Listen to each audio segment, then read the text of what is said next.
You ever worked hard for something and felt like nothing was changing? You wake up early, you give your best, and still the results don't come when you expect them. Days turn into weeks, effort turns into exhaustion, and you start to wonder if what you're doing even matters. Sometimes life makes you wait longer than feels fair. You see others moving ahead while you're still in the same place, doing the same work, hoping it will finally pay off. But what if the waiting isn't a waste of time? What if it's part of the process that shapes you into someone stronger? This is the story of a young man who learned that what grows slow often lasts the longest. His name was Darrow, and his journey began with the one thing most people try to avoid: patience. Darrow lived in a small riverside village known for its pottery. Every house along the river had a kiln, and the air often smelled of baked clay. His father, once the best potter in town, had taught him how to shape the earth with his hands. Darrow was young, in his early 20s, full of ideas and energy. He dreamed of selling hundreds of pots in the next village and becoming famous for his designs. He worked faster than anyone, spinning, shaping, baking, rushing from one pot to the next. But the faster he worked, the more problems came. The clay cracked, the handles broke, the colors faded unevenly. Still, Darrow refused to slow down. "I can't wait days for them to dry," he said one morning. "If I do, I'll miss the market." His father watched quietly before replying, "Clay listens only to time, my son. If you rush it, it breaks." Darrow sighed. "Maybe that was true in your time, father, but people want things fast now." The old man only smiled. "Time hasn't changed, Darrow. We have." Darrow didn't answer. He turned back to his wheel, pressing the clay harder, spinning faster. He wanted to prove that patience was overrated, that hard work and speed were enough. But by the end of the day, 4 of his new pots had cracked in the fire. He stared at the broken pieces, angry and embarrassed. His father didn't scold him. He simply said, "Every craft has a rhythm. You can fight it, or you can learn it." Darrow didn't reply. He just swept the broken pieces aside and started again. But deep down, something in him was restless. The next morning, as the sun rose, the town crier announced the upcoming Harvest Festival, the biggest event of the year. The winner of the invention and craft competition would earn a place in the great trade market. Darrow's eyes lit up. "This is my chance," he said. "If I make 100 pots, I'll finally be seen." His father looked at him with calm eyes. "Make 10 that last. The rest will follow." But Darrow wasn't listening. He was already at the wheel, his hands moving fast, the sound of spinning clay filling the room. He worked all day, but impatience made him careless. He didn't check the moisture, he baked the pots before they were ready. By night, his shelves were full of pots that looked perfect until the heat touched them. One by one, they began to crack. Darrow sat on the floor, his hands covered in clay. For the first time, he didn't feel proud of his speed. He just felt tired. The next few days were restless. Darrow woke early, worked late, and barely stopped to eat. He shaped dozens of pots, rushed the drying, and stacked them near the kiln. His father passed by quietly, watching him hurry. "Let the air do its work," he said softly. "Even fire obeys patience." Darrow wiped sweat from his forehead. "If I slow down, I'll lose the market." That night, he baked 20 pots at once, the kiln glowing orange in the dark. He stood proudly beside it, thinking of the silver coin prize he might win. But when morning came and he opened the door, his smile disappeared. Most of the pots had cracked. Some had exploded. Darrow's mother heard the noise and ran out. He stood there staring at the broken pieces, speechless. His father picked one up and turned it slowly in his hands. "This one wanted more time. You didn't listen." Darrow's voice rose. "I worked harder than anyone. Why does nothing last?" "Because strength doesn't come from speed. It comes from patience." Darrow didn't answer. He walked away, angry and humiliated. The villagers whispered about his failure. He avoided the market, avoiding their looks. A week later, he saw his father in the square, setting up a small stand. On the table were only 3 pots, plain, simple, perfectly smooth. People stopped to admire them. One woman asked, "How long does it take to make something like this?" The old man smiled, "As long as it needs." Darrow stood in the crowd watching. For the first time, he didn't feel jealous, he felt empty. He realized that his father didn't rush because he loved the craft, not the reward. That night, Darrow returned to the workshop. The shelves were covered with broken pots. He sat down on the floor, staring at them in silence.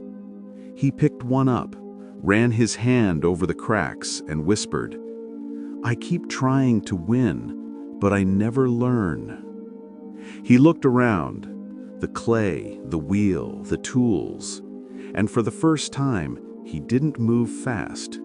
He just sat there, thinking about what his father said. Then, slowly, he began again. This time, he worked on one pot. He didn't rush. He shaped it carefully, set it on the drying shelf, and walked away. The next morning, he checked it, adjusted the rim, and waited. Day after day, he repeated the process: knead, shape, dry, wait, bake. The village children passed by his workshop and laughed. "Only one pot, Darrow? At this rate, you'll be done next year." He smiled. "Maybe, but it will stay whole." His hands moved slower now, but steadier. He was learning what he once refused to hear. Patience wasn't weakness, it was control. By the end of the month, Darrow had only a few pots, but they were his best work. Smooth, balanced, strong. When he tapped one, it gave a clean, ringing sound. His father came by, touched the rim, and nodded. "Now the clay listens to you," he said. I smiled faintly. "No, father. I finally learned to listen to it." Weeks passed quietly. The sound of Darrow's spinning wheel returned to the mornings, but slower this time, steady, almost peaceful. He no longer rushed the fire or stacked wet clay into the kiln. He had learned to wait. Then came the announcement. The Harvest Festival was only a week away. Posters went up in the square, and villagers began preparing their best crafts. The blacksmith polished iron gates, the weavers dyed new cloths, and children rehearsed songs for the parade. Darrow's father looked at him.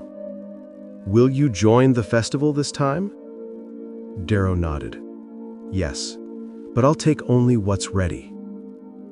Every night he checked his small collection of pots. No cracks, no chips, no rush marks. Each one told a story of quiet hands and long hours. On the morning of the festival, he packed them into a cart padded with straw and walked slowly toward the square. He didn't expect to win anything. He just wanted to show what he had learned. The square was bright with banners and music. Tables lined the streets, filled with handmade goods. When Darrow arrived, People turned to look. "Darrow, the potter," someone called. "Didn't your last ones all crack?" He smiled gently. "Yes, they did. These ones took a little longer."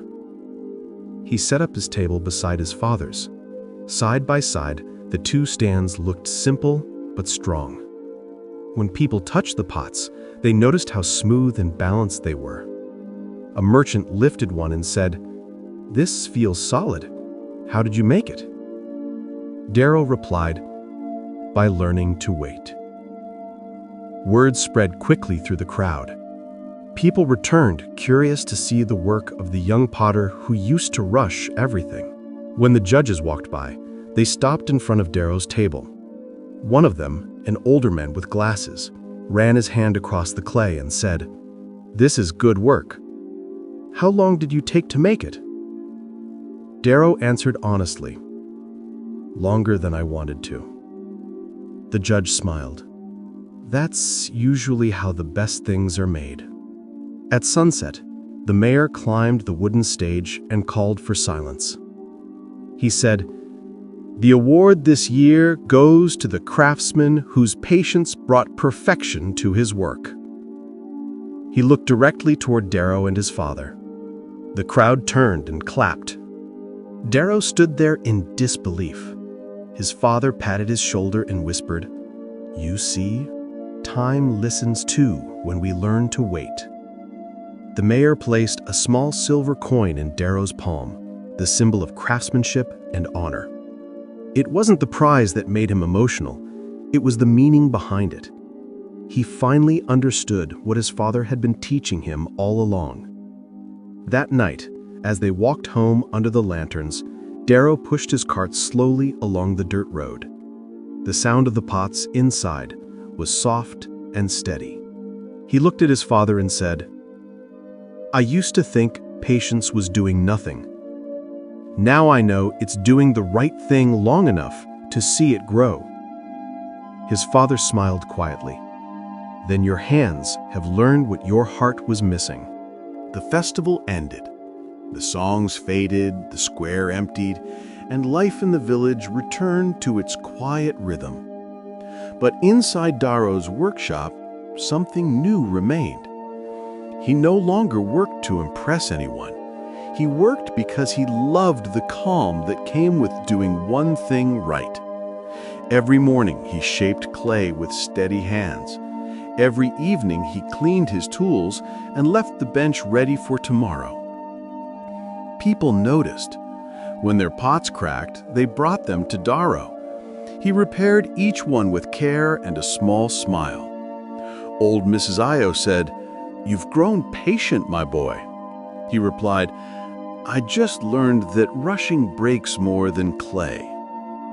Even travelers came to watch him work. He spoke little, but his hands said enough. One afternoon, a child asked, "Doesn't waiting make you bored?" Darrow answered, "If I rush, I start over. If I wait, I finish." Months passed, then years, and Darrow's workshop became known across nearby towns. He had grown older and calmer.